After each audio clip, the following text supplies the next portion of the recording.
Lagmansreds kyrkoruin. Vad är det egentligen? Ja, det var vi kommit reda på idag faktiskt. Det blev lite av en spontan video. Jag var ändå i området och då såg jag den här kyrkoruinen så jag bara svängde in här. Det var en stavkyrka faktiskt från början. Som förmodligen hade byggts på hedniska marker. Och här intill mig så har vi ju fortfarande gravstenar och gravsättningar som står kvar då. Det finns ju en ny kyrka som är byggd här i närheten som används i dagsläget istället. Men som sagt var, det var en stavkyrka från början. Som de här stora norska vackra, du vet, i trä. Den här ruttnade under samma period som digerdöden år 1350. Sen var det faktiskt en till som byggde upp då 1465. Då byggde en ny man upp det. Vad var det han hette?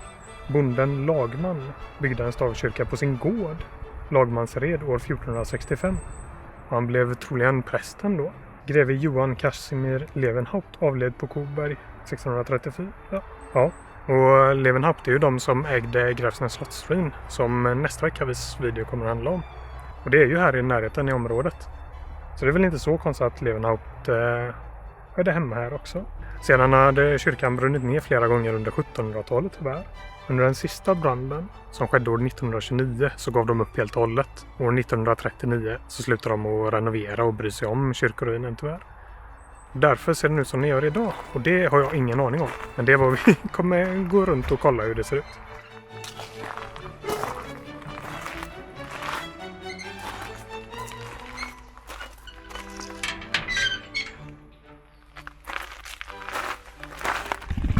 Så alltid viktigt att stänga alla de här grindarna efter sig. För det kan ju finnas vildsvin och sånt i närheten. Och det är inte så roligt om de är och bökar upp hela kyrkogården.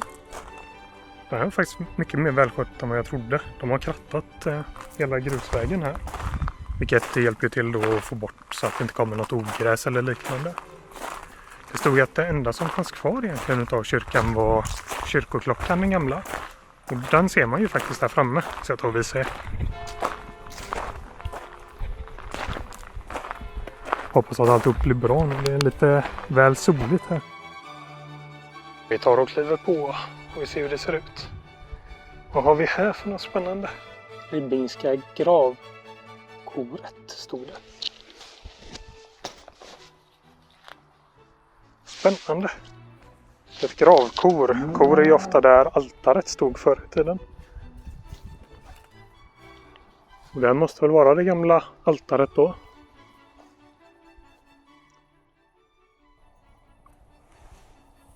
Det står ju kvar i alla fall. Så koret då är bakom där. Det känns konstigt att det är en ingång där också. För ingången måste ju vara här bort igenom då. Så då har jag gått in på fel sida. Det är lite annorlunda ruin än den i Ytterby kan man ju säga. Den här är, grunden finns ju kvar men det är ju inte så höga murar kvar på den. Som det är på det andra stället.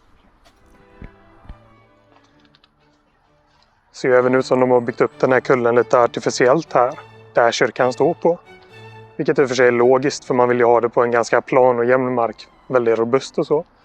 Och man ser ju här i ändarna. Det skulle ju kunna rasa när som helst egentligen.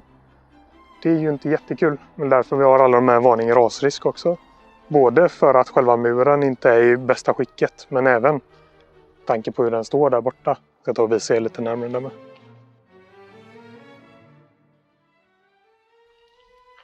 Grinden där borta. Och det där jag gick in. Vid grusvägen och alltihop det. Men den har nog mer med att göra med själva kyrkogården snarare än med själva kyrkan. För här är det ju en stor gräsplätt framför. Så här tänker man ju, men där ska man väl inte gå. Men här är väl huvudgrinden. Visar det sig. Den som leder upp då till själva ingången där kyrkan var. Eftersom det där var koret där borta.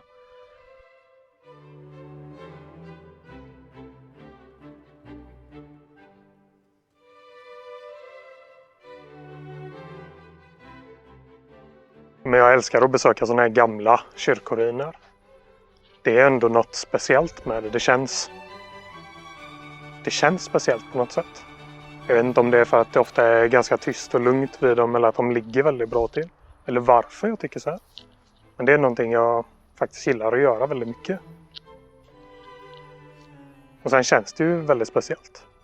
Man undrar ju, när är stenen ifrån? När började de bygga den i sten? Om de byggde en stavkyrka igen på 1400-talet. Då måste ju stenen vara från 1500-talet.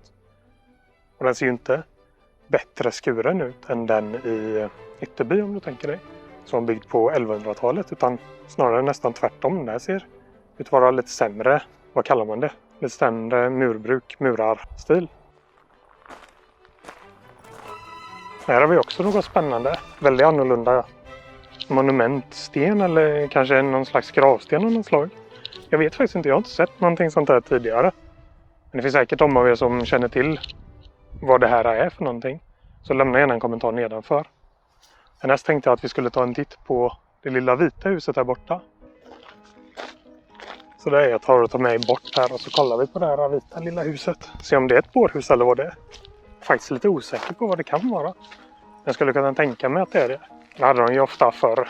La in döda kroppar. Det är vackert med de här järngrejerna vid dörrarna som man ofta gjorde förr. Det är lite synd egentligen att vi inte har så mycket utsmyckningar och sånt vid dörrarna längre. Handtagen brukar kunna se ganska tjusiga ut. Förutom på moderna hus där de är raka, slitna, stelna, tråkiga.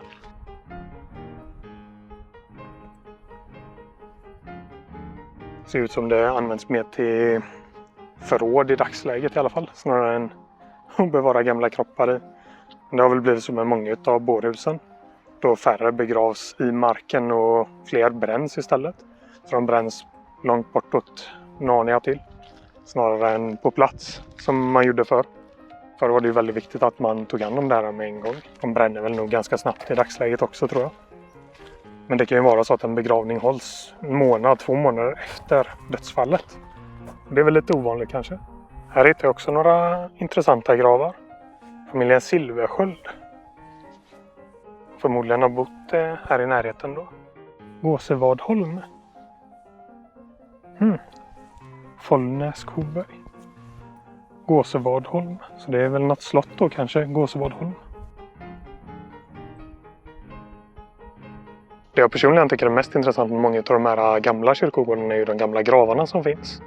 Innan alltihop brändes som vi nämnde tidigare. Då begravdes de ju med hela kistor och sånt. Så då behövde de mycket, mycket större gravar än vad de har i dagsläget. Idag brukar det vara en liten gravsten. Och det är alltihop. Och jag tänker ofta på det när jag pratar med en av mina polare från Holland. Eller Nederländerna ska man väl säga. Han jobbar ju med att göra gravstenar. Och de gör ju fortfarande sådana här riktiga mastodonter, 1 meter långa och sedan en gravsten uppe på. Som man då måste åka dit med lastbil och sätta på plats och alltihop. Det är ju en väldans skillnad från hur vi har förminskat de här i Sverige till bara en liten sten. Och sen tänker man på de stora bautastenarna och runstenarna som man reste förr i tiden. Det är ju inte direkt någonting vi gör längre. Kanske är någonting vi borde börja med igen. Skriva en liten textramsa också. Det gjorde man ju ibland förr, så skrev man en liten bit från Bibeln på gravarna. Kanske bara att skriva någonting om personen. För som vi kan läsa på många runstenar så är de ju förmodligen bara gamla gravar. Bara. Men de är ju gamla gravar. Och då får man ju reda på ofta att det är sonen som har rest efter fadern. Det är som en saknad nästan. Och jag tycker som sagt att kyrkogårdar är väldigt vackra. Även om man kanske skulle tycka att de vore makabra istället. Eftersom det är en plats där folk har dött och ofta där historier kommer, spökhistorier och kusliga historier och sånt. Men jag vet inte, jag känner nästan snarare inspiration att det är en plats där man vördar sina förfäder. Vad de har åstadkommit och gjort för en. Min högsta dröm när jag besöker de här ruinerna är faktiskt att hitta en runsten bland de här kyrkomurarna.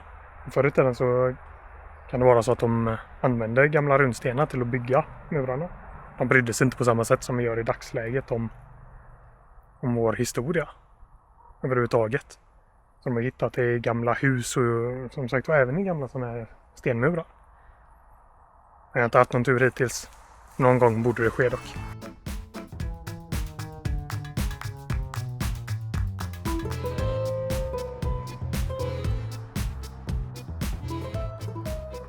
Ja du, här sitter jag på världens stabilaste bänk.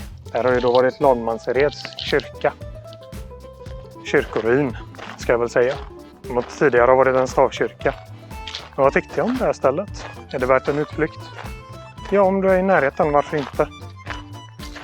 Det här blir mer av en spontan video. Men om du gillar videor om kyrkoruiner och sånt så har jag även en video som handlar om Ytterbys kyrkoruin. Finns länkad här. Kolla in den härnäst. Och som sagt, vet du vad det där monumentliknande grejen bredvid kyrkan var? Lämna gärna en kommentar här nedanför. Det var väl allt för idag. Syns vi i nästa video. Ta hand om dig.